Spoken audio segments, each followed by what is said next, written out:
Exercice 14. Un bloc est posé sur un plan incliné.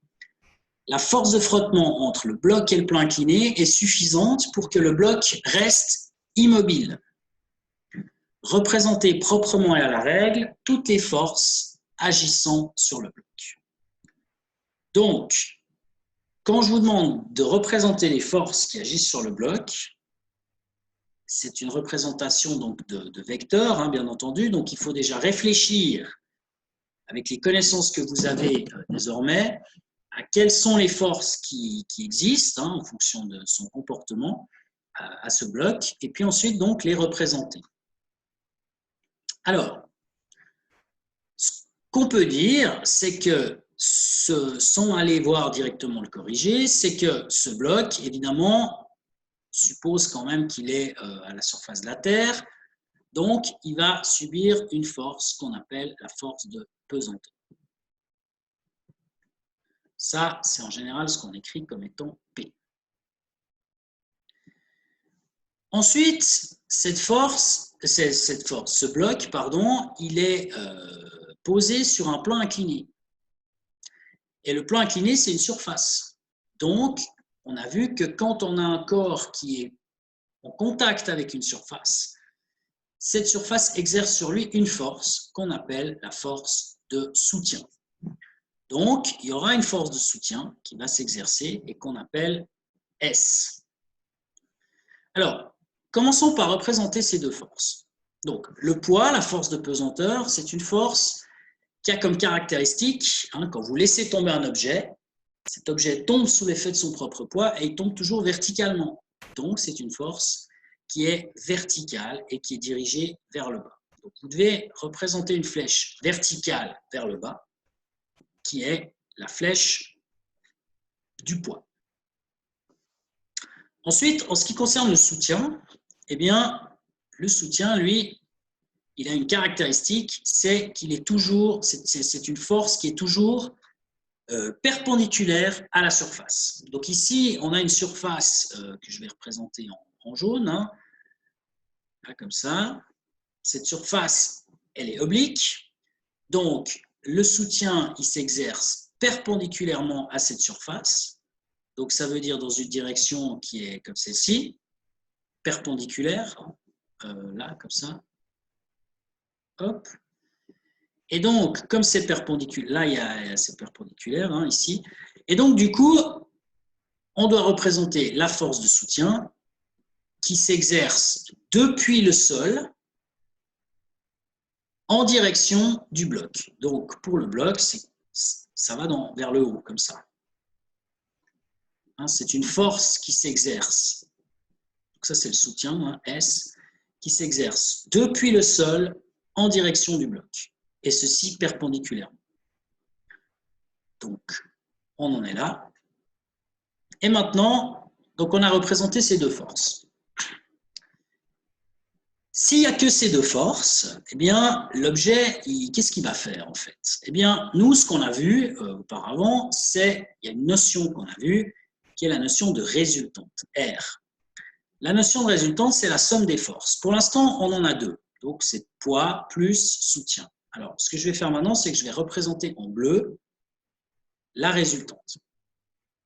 Alors, pour cela, je prends la force de soutien et je fais une copie de la force de soutien que j'ajoute au poids. Ou le contraire. Je prends le poids et je fais une copie que j'ajoute à la force de soutien. J'ai mal dessiné, je vais en faire un petit peu mieux, comme ceci. Voilà. Alors, dans les deux cas de figure, on a la force verte qui est donc le soutien, ici, plus la force rouge ou la force rouge plus la force verte. Peu importe. Et donc, dans les deux cas, on arrive au même endroit qui est là au bout, ici, là. Donc, on part de là, on fait soutien plus poids ou poids plus soutien, on arrive ici. Donc, on a ici une force résultante, R ici, qui est justement la résultante de tout ça. Donc, quand il y a ces deux forces qui s'appliquent, c'est comme si ce bloc il subissait une force qui le tire en bas de la pente. Alors, si ce bloc il subit une force qui le tire en bas de la pente, ben, il va difficilement rester immobile. C'est incompatible les deux, il y a une contradiction.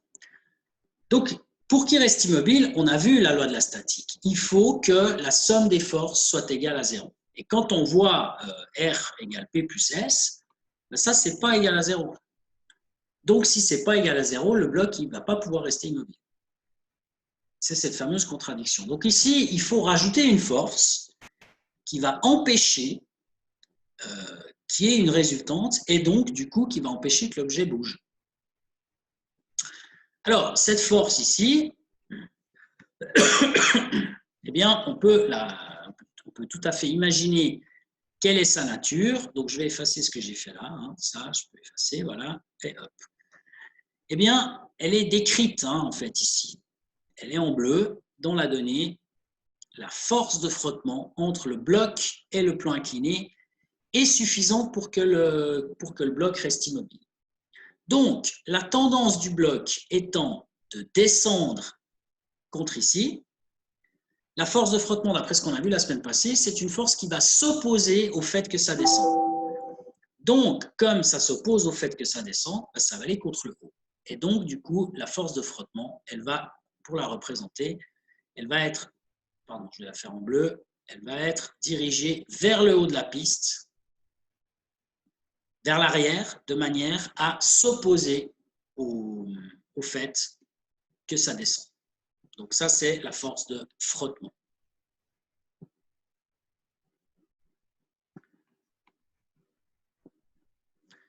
Donc du coup, quand on aura une force de frottement, eh bien, il n'y aura plus cette tendance à descendre et puis notre objet, il va pouvoir rester statique parce que dans ce cas de figure, on aura poids plus soutien plus force de frottement, la somme des trois égale à 0.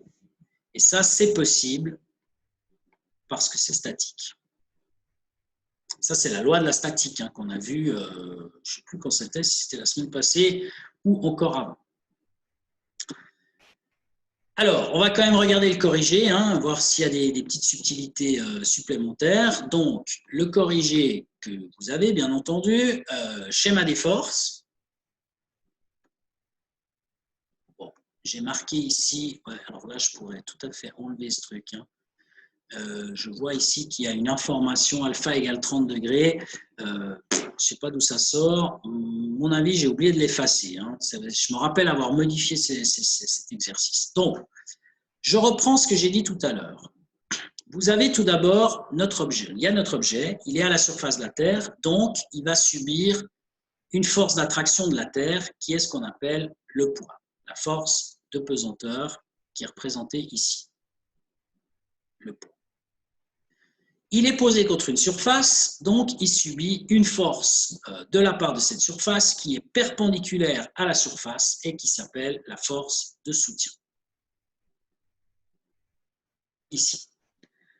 Et donc, comme si on prend que ces deux forces, la tendance c'est de descendre et que justement notre objet est immobile, eh bien s'il est immobile, c'est qu'il y a une force qui va à l'encontre de cette tendance à descendre. Et cette force-là, c'est la force de frottement qui donc doit aller vers le haut de la piste pour empêcher cette tendance à descendre. Force de frottement ici, que vous avez ici. Alors, là, j'ai envie de dire que si on fait ça, eh ben, l'exercice, il est fini. C'est-à-dire qu'on a représenté les... Donc déjà, on a imaginé quelles sont les forces. Il n'y a pas de ressort, donc il n'y a pas de force de ressort. Il n'y a pas de corde, donc il n'y a pas de force de tension. Donc on a imaginé toutes les forces qu'il pouvait y avoir en présence, c'est-à-dire le poids, le soutien, la force de frottement. Et donc, ensuite, on les a représentées, sachant la caractéristique du poids, c'est qu'elle est verticale vers le bas. La force de soutien, elle est perpendiculaire à la surface. Et puis, la force de frottement, elle s'oppose à la tendance au mouvement. Donc, on peut représenter les directions de ces forces, les points d'application, tout ça, c'est bon. Après, ce qu'on pourrait encore essayer de faire, pour être encore plus précis, et c'est ce qui est fait dans le corrigé, c'est de représenter on va dire proportionnellement la taille des vecteurs de manière plus correcte. Parce que là, c'est un petit peu aléatoire ce qu'on a fait là. On pourrait aller un petit peu plus loin dans le raisonnement. Alors, comment aller plus loin dans le raisonnement?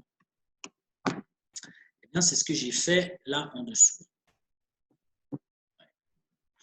Alors, je vous rappelle donc, on vient de dire, le bloc est soumis à 3 forces.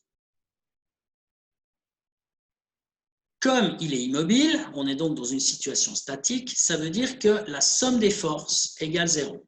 P plus F, S plus FF égale 0. Ça veut dire que les 3 forces se compensent, les 3, parmi. Alors, le truc, c'est qu'ici, comme on peut le voir dans le schéma, hein, juste en dessus, ces forces, elles n'agissent pas dans la même direction. Elles ont toutes même des directions opposées. Donc, comment procéder? Eh bien, en fait, ce qu'on peut faire ici, c'est choisir un système d'axes. Alors, ce système d'axes, je l'ai choisi de cette manière-là. X dans ce sens-là et Y perpendiculairement à X. Et qu'est-ce qu'on remarque là-dedans? On remarque qu'on a 2 forces dans notre truc là. Premièrement, la force de frottement qui est parallèle à l'axe X. Et puis, on a une force de soutien qui, elle, est parallèle à l'axe Y. Alors, admettons donc qu'on représente le poids. Admettons que je vous dise, par exemple, dans la donnée, que le bloc il a une certaine masse. Vous pouvez calculer le poids en faisant M fois G. Si vous connaissez M, vous pouvez connaître le poids. Donc, vous le calculez. Vous dessinez du coup le poids, vous dites, ben voilà, je sais pas, si le poids vous trouvez que ça fait 10 newtons, ben vous dites 1 cm égale 1 newton, et donc vous représentez la force de pesanteur de cette manière. Alors vous voyez que la force de pesanteur, elle est ni parallèle à X, ni parallèle à Y. Elle est entre deux, en fait, ici. Alors, comment est-ce qu'on va pouvoir représenter justement précisément S et FF, si on a le poids? Eh bien, de la manière suivante. Vous avez ici, dans la formule, bon, je l'ai fait ici, mais je vais le réécrire là, ce sera plus simple en fait. Hein. Je vais juste remettre là les vecteurs. Voilà. Et hop, voilà. Non. Oups là. Pardon. Bon. Il n'y a pas moyen d'être un tout petit peu plus précis. Non. Bon, bah tant pis. On va faire avec. Hein. Alors, vous avez on peut appeler ça une formule qui est issue de la loi de la statique. P égale S plus FF. Alors moi, ce que je vous propose de faire, c'est d'écrire la chose comme ça. P égale, non, j'ai dit n'importe quoi, j'ai dit P égale, non, c'est pas juste. Hein. C'est P plus S plus FF égale 0. Alors, je vous propose de faire moins S déjà. Donc, on enlève S, puis on le passe de l'autre côté. Alors, qu'est-ce qu'il nous reste? Il nous reste P. Le S, ben, il est passé de l'autre côté, donc plus FF égale 0 moins S, donc ça fait moins S. Puis maintenant, je vous propose de faire la même chose avec FF, le passer de l'autre côté. Donc, on fait moins FF. Et donc, il nous reste P est égal à moins S, hein, qu'il y avait déjà ici, puis encore moins FF. Alors, ça veut dire quoi en fait? Ça veut dire que le poids, il doit être compensé par le soutien et par la force de frottement. Donc, de là, ça, je vais le garder. Hein, je vais le réécrire ici. P égale moins S moins FF. Alors, maintenant, si j'efface tout ça, hop, je garde juste mon schéma. Eh bien, regardez ce qu'on peut faire. Si vous avez le poids qui est en rouge ici, qui est ni parallèle à X, ni parallèle à Y. Vous savez que la force de frottement, elle est, elle, parallèle à X. Et vous savez que la force de soutien, elle est parallèle à Y, par leur nature. La force de soutien, c'est parce qu'elle est perpendiculaire au plan incliné. Donc, elle est forcément parallèle à l'axe Y. Alors, vous prenez le bout, je vais prendre une autre couleur, hein, je vais prendre du bleu, voilà. Non, je vais prendre le rose, ça sera mieux. Vous prenez le bout de P, et puis vous allez perpendiculairement sur Y, ici. Là. Vous faites la même chose sur X. Vous prenez le bout de P, vous allez perpendiculairement sur X, ici. Qu'est-ce qu'on obtient? Ce côté, ici, là, cette partie-là, c'est la même partie, ça c'est la même chose. Et ça doit être égal à quoi? Ben, ça doit être égal à ce qui compense le poids, mais qui est parallèle à X. Et ça, c'est rien d'autre que la force de frottement. Donc c'est la raison pour laquelle ici, cette partie-là, c'est la force de frottement. Mais inversée, c'est le moins FF. Hein, ça c'est moins FF, c'est le moins FF que vous avez ici. Et puis maintenant, si je prends en... Qu'est-ce que je peux prendre? Je vais reprendre quand même du rose. Donc là, c'est moins FF, hein, ici. Voilà. Puis si maintenant, vous regardez l'autre côté, ce côté-là, ici, et ben vous voyez que ce côté que je viens de dessiner, celui-là, hop, c'est le même que celui-ci. Et c'est un côté qui est parallèle à l'axe Y que vous avez ici. J'ai dessiné un peu à l'aveugle. Hein. Ouais, on le voit que je l'ai fait à l'aveugle parce qu'en fait, Y, il est là. Hein, pardon. Donc, qu'est-ce qui est parallèle à Y? Ben, c'est la force de soutien.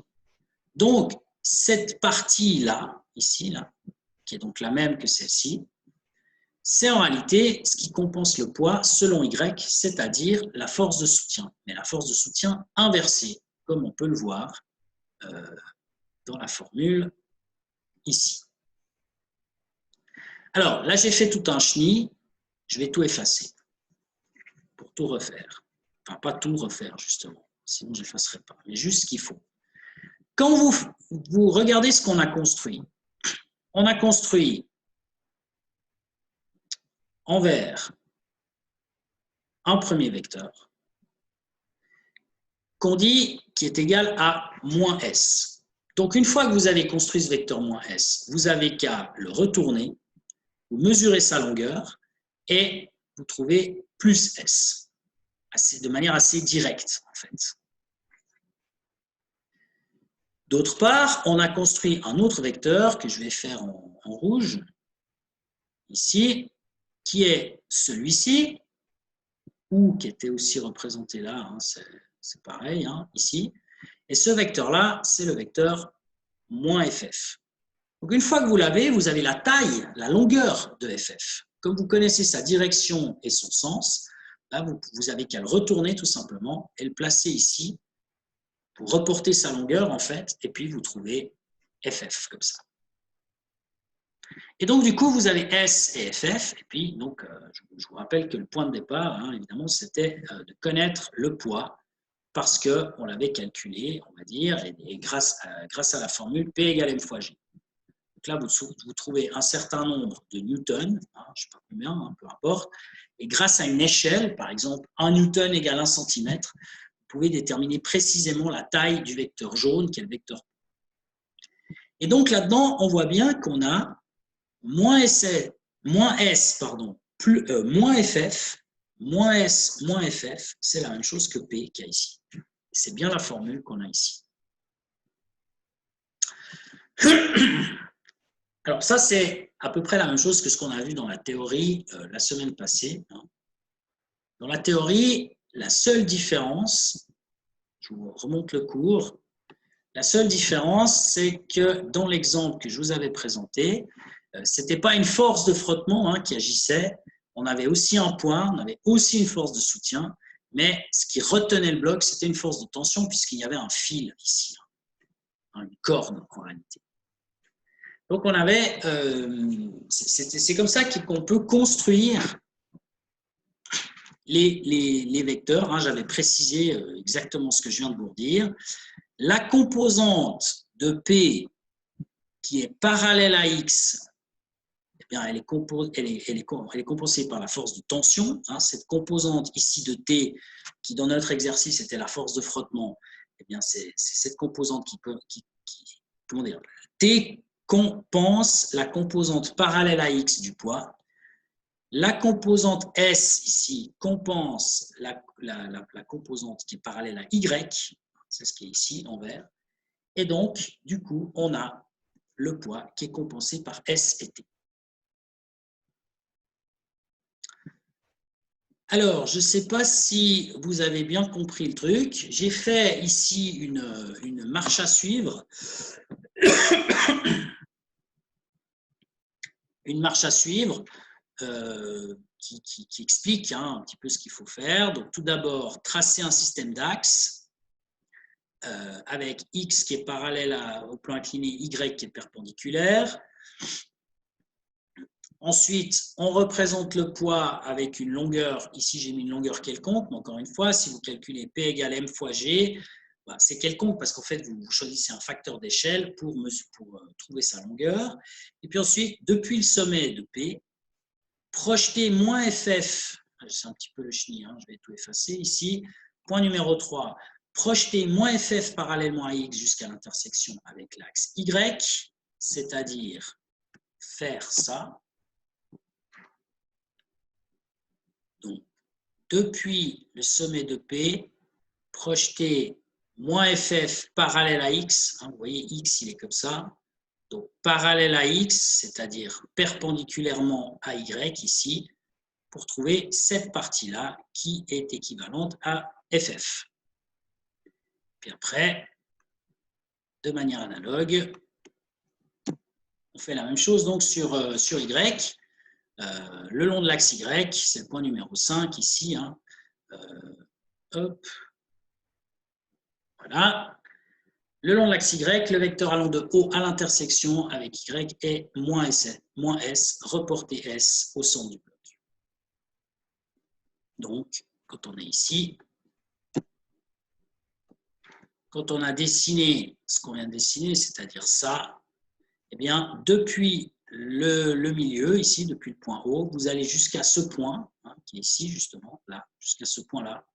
Et donc, cette partie rouge, là, c'est l'équivalente, c'est en longueur du vecteur S, que vous allez donc reporter dans l'autre direction, dans l'autre sens.